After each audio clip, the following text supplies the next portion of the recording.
बहुत किरणों का मतलब बहुत सारा हो ही गया।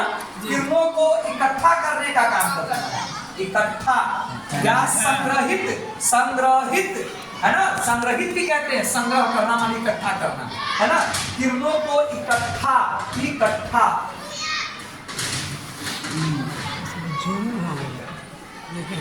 किरणों को क्या करता है, इकट्ठा करता है। सारी किरणपुंज का काम क्या है, किरणों को इकट्ठा करना है। बहुत जगह से आएगा, एक जगह इकट्ठा करना, एक जगह इकट्ठा करना या सिकुड़ाना। तो किरणों को सिकुड़ाने का काम कौन करता है,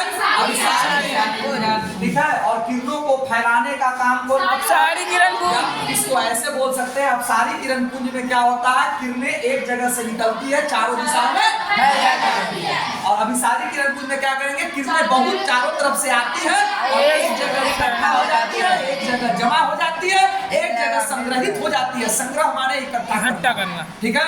अभी आप खेती बाड़ी कर रहे हैं, आप क्या कर रहे हैं, गेहूं को इकट्ठा कर रहे हैं, संग्रह कर रहे हैं ताकि साल भर आप खा सके उसको। ओके, तो इस तरह से दूसरा हुआ। अब तीसरा पर चलते हैं। तीसरा, किरणपुंज कितने प्रकार के होते हैं, क्या को पढ़ लिए अभी तक, दो। तो तीसरा का नाम क्या है, बोलिए,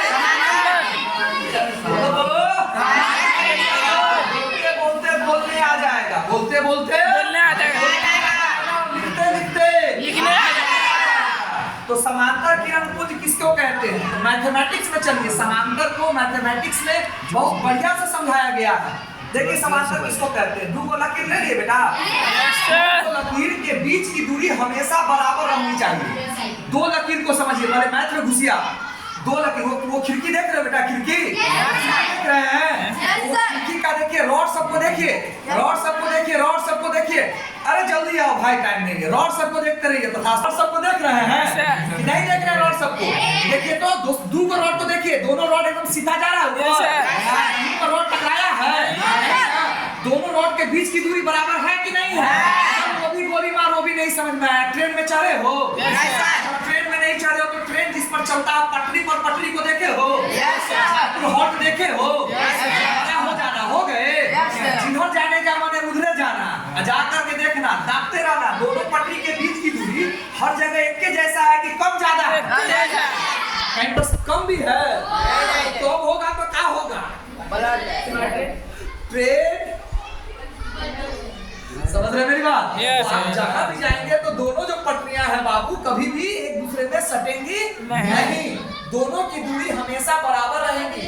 तो जब दो रेखा की बीच की दूरी हमेशा बराबर रहे, उसको समांतर, पहले समांतर समझिए कि पूरा किरणपुंज हम बाद में सिखाते हैं। तो ये जो आप देख रहे हो, तो देखो ना बेटा, यहाँ पर नाप लो, यहाँ पर नाप लो, तो जितना दूर नापना है ना, ठीक है ना। अगर कहीं पर कम ज्यादा है तो वो मैं नाप के नहीं दिया हूँ, मेरे कहने का अर्थ को समझिए, मेरे एग्जाम्पल को समझिए। सीढ़ी देखे हो, सीढ़ी देखे हो भैया, दो को बांस देखे हो, पैर जो रख रख करके चढ़ते रहते हो, तीन दोनों बांस कहीं पर मिलता भी है क्या, नहीं, बोलो बोलो, बोलो ना, नहीं मिलता है। जब दो रेखा आगे या पीछे, जब दो रेखा आगे या पीछे इतना भी बढ़ाने के बाद आपस में कभी ना मिले, या दोनों के बीच की दूरी हमेशा बराबर रहे, तो इस दोनों रेखा को, जिसको आपने ए माना है, जिसको आपने बी माना है, दोनों रेखा को समांतर रेखा माना जाता है। That's all? तो अब बताइए, ये जो टॉर्च से जो प्रकाश की किरण निकल रही है, तो समांतर सीखना है, तो बहुत सारी किरणें निकल रही है, तो बहुत सारी किरणें निकल रही है, तो नीचे बहुत सारी किरणें निकल रही है ना। और ये कभी भी टकराना नहीं चाहिए। इतने में सीखिए बेटा, इतना एग्जाम्पल काफी है, इतने में सीखिए। ये आ रहा है और ये किरण आपस में कभी भी नहीं टकराएगा नहीं। तो ठीक, किरणपुंज नाम क्यों पड़ा, क्योंकि बहुत सारा किरण है। किरण कहीं ना कहीं से तो आया ही था, टॉर्च से बोलिए, बल्ब से बोलिए, सूरज से बोलिए, किरण कहीं ना कहीं से तो आया था। और जब उससे किरण निकलता है तो बहुत सारी किरणें निकलती हैं, तो बहुत सारी किरणें निकलती हैं, तो इस किरण में क्या हो रहा है कि सभी किरणें कभी भी आपस में टकराएंगी नहीं, टकराएंगी नहीं। तो इसको कहेंगे समांतर किरणपुंज। इससे पहले आपने क्या पढ़ा, बहुत किरण आएंगी और एक जगह इकट्ठा हो जाएंगी, अभिसारी। उससे पहले क्या पढ़ा, एक जगह से किरण निकलेगी, चारों दिशाओं में फैल जाएंगी, उसको क्या बोले थे,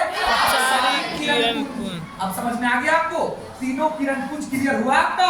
तो किरण पुंज किसको कहेंगे? बहुत सारी किरणें जब आएंगी तो उसको उस समूह को, बहुत सारी किरणों के समूह को किरण पुंज कहेंगे। किसी भी प्रकाशीय स्रोत से, सपोज दैट सूरज ही है, तो उससे समझने के लिए एक किरण ना आती तो बहुत सारी है, तो बहुत सारी किरण जो आती है उसको एक साथ किरण पुंज बोल देते हैं। अब किरण पुंज 3 प्रकार के होते हैं, उसमें एक आपने पढ़ा था अपसारी, जो आपने मिटा रखा है, एक जगह से निकलेगी फैल जाएगी, है ना? एक बिंदु से निकलेगी, एक बिंदु से निकलेगी, चारों ओर फैल जाएगी। दिखाने के लिए तीर मारिए, तो ए से निकला, है ना? ए से निकला, एक्स पर चला गया, वाई पर चला गया, जेड पर चला गया, एक जगह से निकला और अलग अलग जगह पर चला गया, है ना? हम 3 को दिए, आप 4 को दीजिए, 50 को दीजिए, बहुत सारे को ही तो किरण पुंज कहते हैं, है ना? और बहुत सारे जगह से आया और एक जगह इकट्ठा हो गया, और ये कभी एक दूसरे से टकराएगा नहीं, हमेशा समांतर है। तो इसका एग्जांपल भी है, इसका एग्जांपल सूर्य, सूर्य की किरणों को समांतर किरण माना, इसमें भी है, ठीक है ना? इसके लिए एग्जांपल है सूरज, या तारा भी कह सकते हैं। तारा को तो बहुत ज्यादा लोग नहीं पढ़ाते हैं क्योंकि काफी दूर से आता है ना? तो सूर्य की किरणें, सूरज से आने वाली किरण समांतर किरण पुंज कहलाती है। ये अगर एक लाइन आप याद रखते हैं तो फिजिक्स का बहुत सारा मैथ आपका क्लियर हो जाएगा, ठीक है ना? एक भी बात मुंह से निकला हुआ जाने मत दीजिए, कोशिश कीजिए कैच करने का, बार बार पूछिए, बार बार किताब पढ़िए, बार बार पढ़िएगा। बहुत टाइम है बेटा, बहुत मेन मकसद है सीखना, टाइम पास करना मकसद नहीं है। किताब खत्म हो गया, अरे सर उसके कोचिंग में तो 4 लेसन हो गया, अरे गधे यहाँ भी हर साल सिलेबस कंप्लीट होता है, कहाँ लोग 400 डेली हर बच्चा ला पाता है? सिलेबस तो मैंने सबका कंप्लीट करवाया है, तो सबको 400 आ जाना चाहिए ना।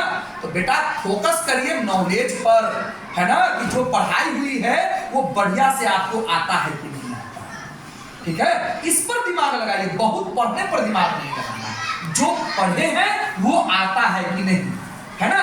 ठीक है? ज्ञान जो लिए हैं वो अगर आपके दिमाग में है वही आपके काम का है, बाकी सब बेकार है, बाकी सब बेकार है, ठीक है? बचपन से आप बहुत कुछ सीखे होंगे, बहुत सारे मास्टर साहब का सबका फटका खाए होंगे, जो भूल गए वो तो गयो, जो याद है वही आपके साथ। मैंने भी तो सारा विषय पढ़ा है, मैं भी तो बहुत ज्यादा पढ़ा हूँ, तो जो मुझे याद है वही मेरे काम आ रहा है, जो मैं भूल गया वो तो गया। अगर मुझे सब याद रहता तो सारा विषय मैं खुद पढ़ा देता आपको। क्लियर हो गया बात? तो प्रकाश की किरण पुंज भी मैंने आपका क्लियर कर दिया। अब पारदर्शी, चलो ठीक है। अरे ऐसे काहे बोल रहे हो? लगता है कि मैयत से आ रहे हो क्या? काहे बोल के बोल रहे हो? जो बोलो दिल से बोलो, बेहिचक बोलो, पूरा बोलो, ठीक है? अरे बोलो, ठीक है? लगना चाहिए ना 10th का बच्चा है, बोले तो लगना चाहिए ना कि 10th का बच्चा का मुंह का स्पीड है, हाथ का स्पीड है, लगना चाहिए। स्कोर कम ज्यादा होता रहेगा, चिंता मत कर। तुम मर भी जाओगे ना तो तुम सबसे अच्छा नहीं हो सकते हो, ये बात मान लो, ठीक है? इसीलिए इन सब चीजों पर दिमाग मत लगाओ, तुम अपना बेस्ट करो, बेस्ट करो, बेस्ट करो, ठीक है?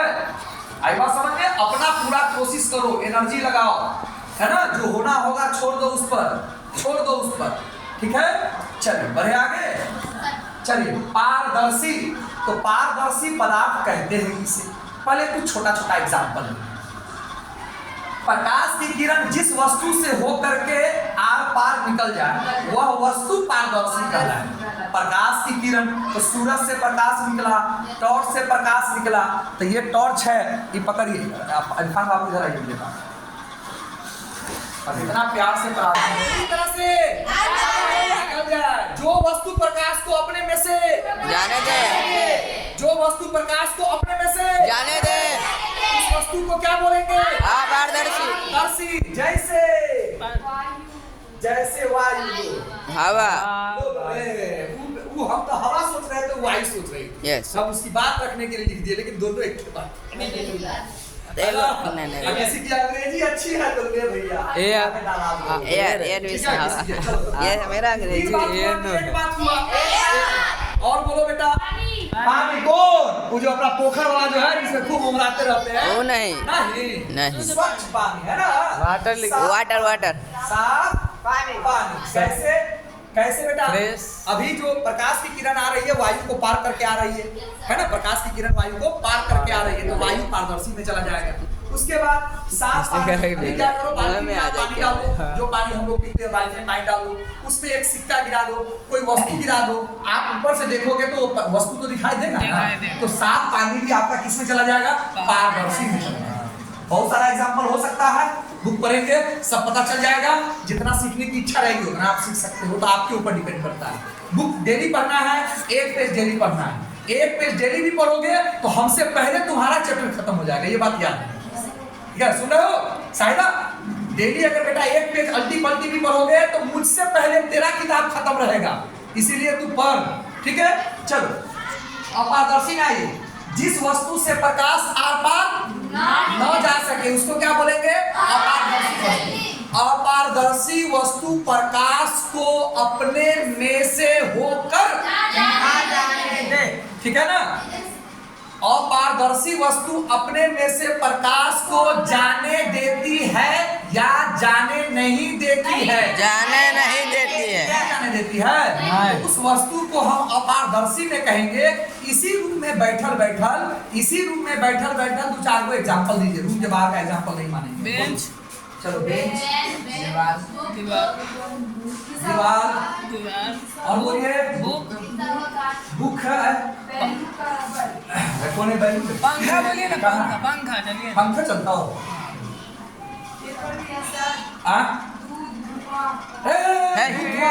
पारभासी में कहाँ पढ़ रही है? आप भी हो गया रहने दे।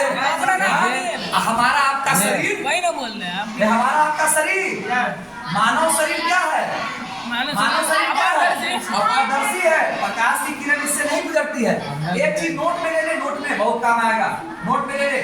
अपारदर्शी वस्तु का छाया बनता है, अपारदर्शी वस्तु का छाया बनता है। छाया किस वस्तु का बनता है? अपारदर्शी का बनता है। पारदर्शी का बनेगा? नहीं बनेगा। पारदर्शी वस्तु का छाया बनेगा?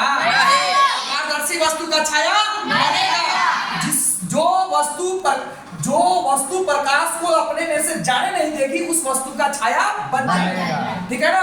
तो आप मानव शरीर तो भले ही लिख दिया हूं मैंने, लेकिन नोट में ये रहेगा, कोई भी अपारदर्शी वस्तु उसका छाया जरूर बनेगा। छाया कैसा बनेगा? कलर में कैसा बनेगा? छाया काला बनता है।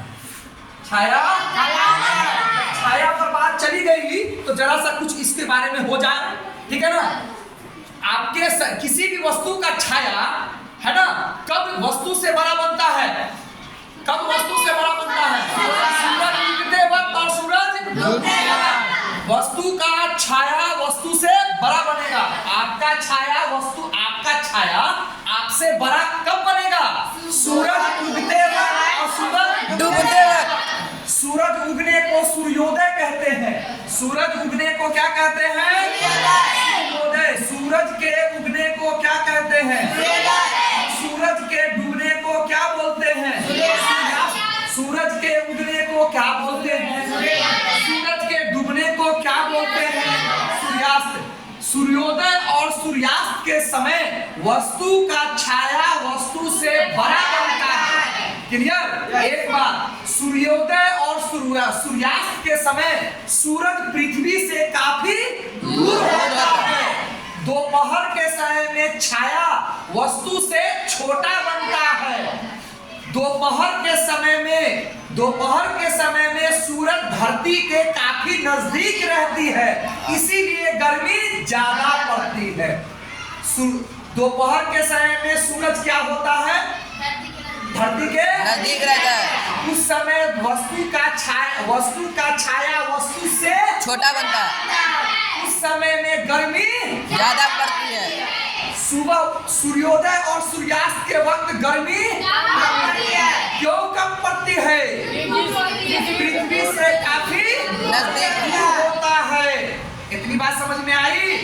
सूर्योदय और सूर्यास्त के समय में वस्तु का छाया वस्तु से जब भी इधर निकला रहेगा उधर बनेगा कि उसके उल्टे दिशा में बनेगा।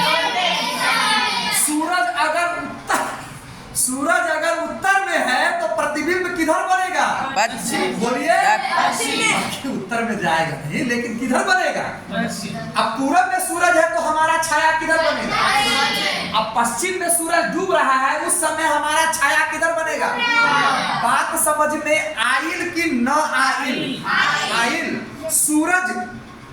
सूरज जब धरती से दूर होता है उगते समय और डूबते समय, उगते समय और डूबते समय सूरज लाल दिखाई देता है, और जब सूरज धरती के नजदीक रहता है तो सूरज सफेद रंग का दिखाई देता है। बात घुस गया अंदर? सवाल पूछिए क्यों? क्यों? जानना है। विज्ञान एक ऐसी चीज है जो आपके अंदर जानने की इच्छा होनी चाहिए। जानने की इच्छा होगी उसको कहते हैं जिज्ञासा। उसको क्या बोलते हैं? जिज्ञासा। जानने की इच्छा को क्या बोलते हैं? जिज्ञासा। जानने की इच्छा को क्या बोलते हैं? जिज्ञासा। तो साइंस पढ़ना है तो मन में जिज्ञासा रखना होगा। क्यों? रट तो गए। क्या रटा आपने? सूरज उगते और डूबते समय लाल दिखाई देता है, लेकिन सवाल बनेगा क्यों, तब जाके क्लियर होगा। वो तो आपने केवल रट्टा मारा, तो इसका जवाब हम बाद में देंगे। अभी जिस पॉइंट पर हम है उस पॉइंट पर चले। पारभासी। चले पारभासी पर। जिस वस्तु से सूरज की रोशनी थोड़ा थोड़ा और ज्यादा को रोक ले और अपने में से थोड़ा थोड़ा प्रकाश को उसको क्या बोलते हैं? उस वस्तु को क्या बोलेंगे? पारभासी। तो थोड़ा थोड़ा रोकेगा, थोड़ा थोड़ा जाएगा, ठीक है, उसको क्या बोलते हैं? पारभासी। तो पारभासी का उदाहरण क्या है? धुआं। क्या है? धुआं। कोहरा। क्या है? कोहरा। और क्या है? घिसा हुआ। घिसा हुआ। अरे जोर से बोलना रे। घिसा हुआ।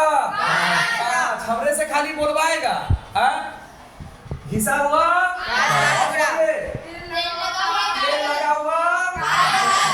तेल लगा हुआ है ना? तेल लगा हुआ कागज का। तेल लगा हुआ कागज का। ये मेरे ख्याल से 4-5 एग्जाम्पल आपके लेवल के लिए काफी है। ETC आप चाहे तो इससे अधिक सीख सकते हैं, आप चाहे तो इससे अधिक सीख सकते हैं। ETC का हिंदी क्या होता है? या को क्या बोल सकते हैं? ठीक है, खाने वाला। आदि खाने वाला ना? कब कौन आदि है सो ध्यान रहेगा ना बाबा। चल, तो हो गया यहाँ तक। और इन सब चीजों में क्या होता है? प्रकाश की कोई पहुंच जाती है, इसीलिए हमको सामने वाला चीज धुंधला नजर आता है। तो आपको सलाह दिया जाता है कि कोहरा वगैरह लगा हो तो गाड़ी धीरे चलाइए। हेडलाइट हो, साइड लाइट हो, साइड इंडिकेटर हो, बैक इंडिकेटर हो, सब कुछ खोल कर गाड़ी चलावे, धीरे चलावे, नहीं तो सामने वाले से आप टकरा जाएंगे। ये सलाह सबको दी जाती है। ये नहीं कि वो तेज चला रहा आप धीरे चला रहे, वो तेज चला रहे हैं तो टक्कर हो जाएगा।